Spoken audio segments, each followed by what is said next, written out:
Hi, welcome to Mennonite Farmhouse. I'm Leanne and today we are making French bread.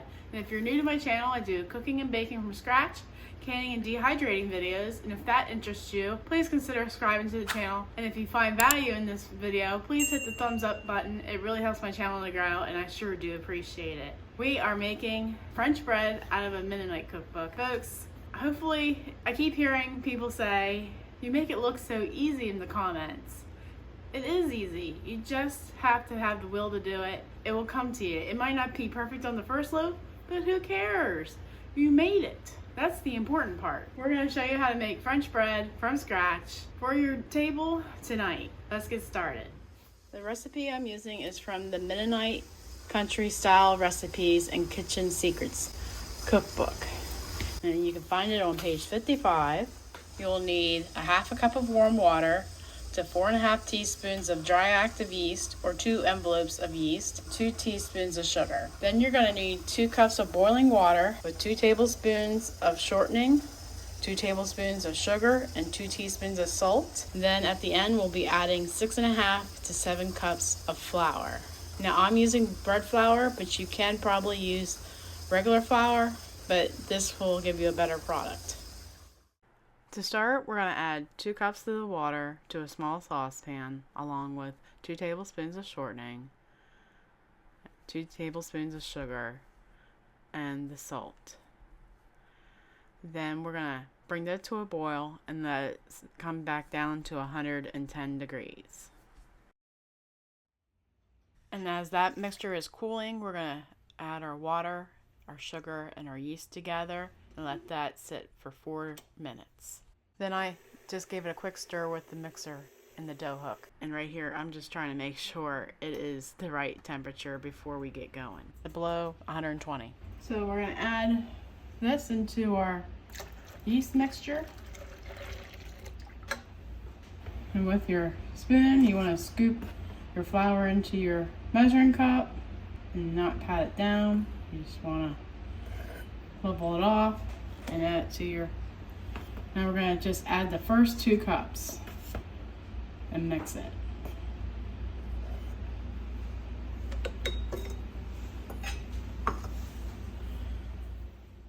And as I started mixing this, I quickly realized I didn't have the patience for me to watch this dough come together. So I got my manual hook out and went to town mixing this up. I truly find this step so much easier.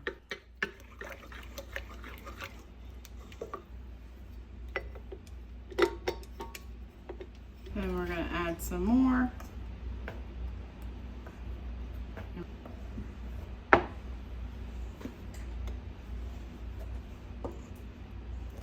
That makes 4.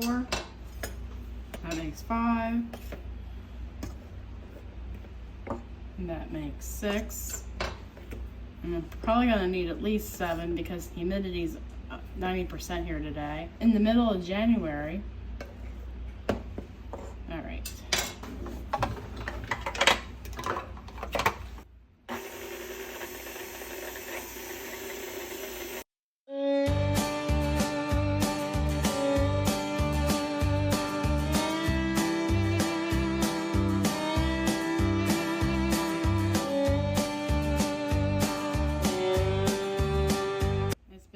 For a couple minutes now, and now I'm going to add another half a cup of flour because it's just not there.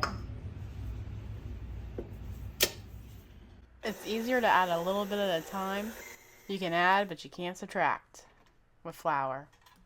I had to add more flour just because I was pressure canning and I had 90% humidity outside, so don't worry about having to add more flour when it's still sticky. You just want to make sure it's pulling away from the sides. That's how you know you have enough flour in your dough.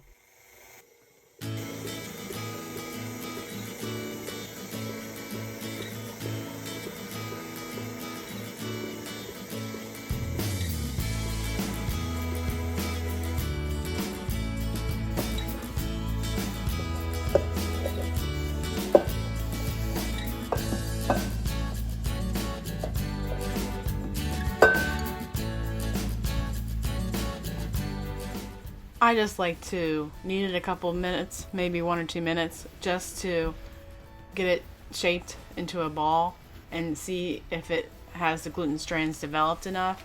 You should be able to tell if it's easy to roll the dough with your hands against the counter and not have to fight it. Then you know it's been kneaded enough. After I've kneaded it 1 or 2 minutes, you want to shape it into a ball by taking your hands and cupping them down underneath the dough, pull it towards you, and that way your dough will roll over on itself and form a tight ball. Then you're going to have it rise once for an hour, and you want to grease it and then put it in and grease it again just so it won't dry out. Then I'm going to put a pastry cloth on it just to cover it up. And then I'm going to set it beside my canning jars that just came out of the canner to make it rise really fast. And my, did it double? I think it might have tripled. But it is gorgeous. And you just want to deflate it just gently because it didn't do anything wrong to you, right? It's doing its job. So we're just going to flatten this out into a rectangle as much as you can.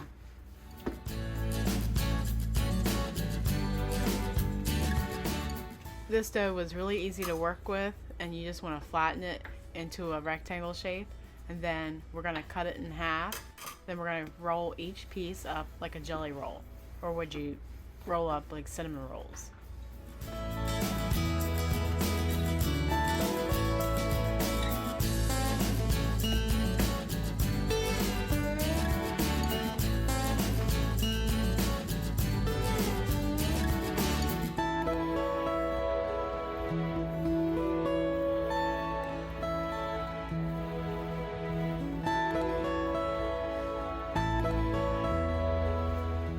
You want to take your seam and just close it up. You want to pinch your ends together and shape them into a nice finished seam. And you want to turn around and do the other end and just pinch your seam shut. You just then roll it on its back, and you just want to give it a roll to make sure that seam is going to be sealed and not pop out at you.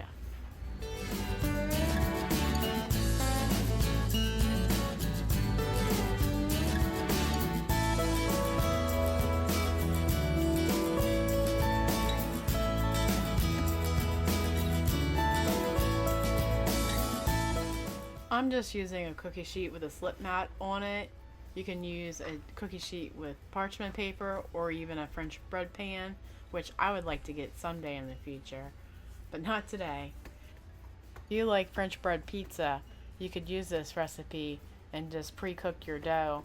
This way, when it's rolled out like this, then I would add my toppings and cook it for another 20 minutes. I'm sure it would be delicious. And if you like a tried and true recipe for pizza dough, check out this link above, and I'll leave it down below for you.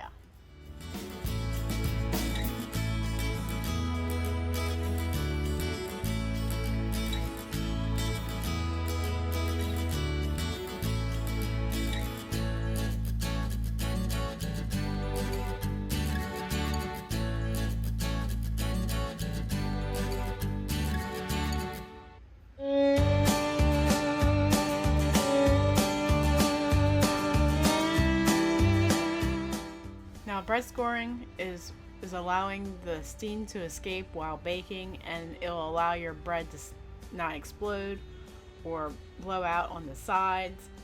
So scoring is very important, and you want to use a very sharp knife and just cut a 1/4 inch down. Don't be afraid to cut it. Don't be afraid. I know you might have anxiety your first couple times, but you'll be a pro in no time. Then you want to let it rest in a warm area for another half hour and tuck it into bed with another cloth. Then when that half hour is up, you want to preheat your oven to 375. Then we're going to do an egg wash.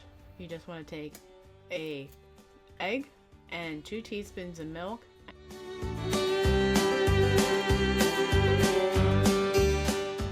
And whisk it a couple seconds there to get it incorporated. And using a food grade brush, you want to just brush it on lightly. The egg wash will give it a nice shiny coat to it. And if you want to make it really fancy, you could add everything bagel seasoning or sesame seeds, or you might just want to leave it off and just go plain.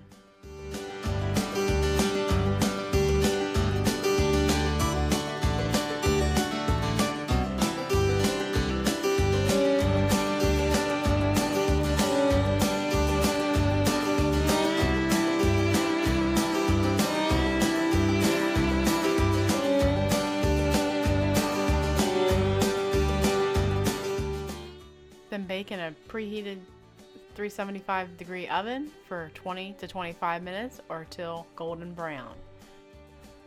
One way to check to see if your bread is done is to tap on the side, and if it sounds hollow, it's done. But if you have a thermometer, check it and it should reach 190 degrees. That will tell you your bread is fully cooked. I actually took the bigger one and put it back in the oven because it just didn't look good on the sides there. See how white it is? So I just removed the one and put it on an air rack and put it back in the oven for 5 more minutes. And there it is. Aren't they gorgeous? And don't worry if yours don't look as good as mine. Or who knows, maybe it'll be better looking than mine. And the moment of truth, the crumb. Isn't it gorgeous? I actually took the larger one to church for a fellowship meal, and I think I had 1 piece come home with me. So that just goes to show you this is a good recipe to have. Well, thanks for stopping by the farmhouse today. I appreciate you stopping by. Now what's going to happen is there's going to be a video popping up on the screen here, and I want you to go check that video out if you just love the content of this video. Well, thanks again, and God bless. Take care.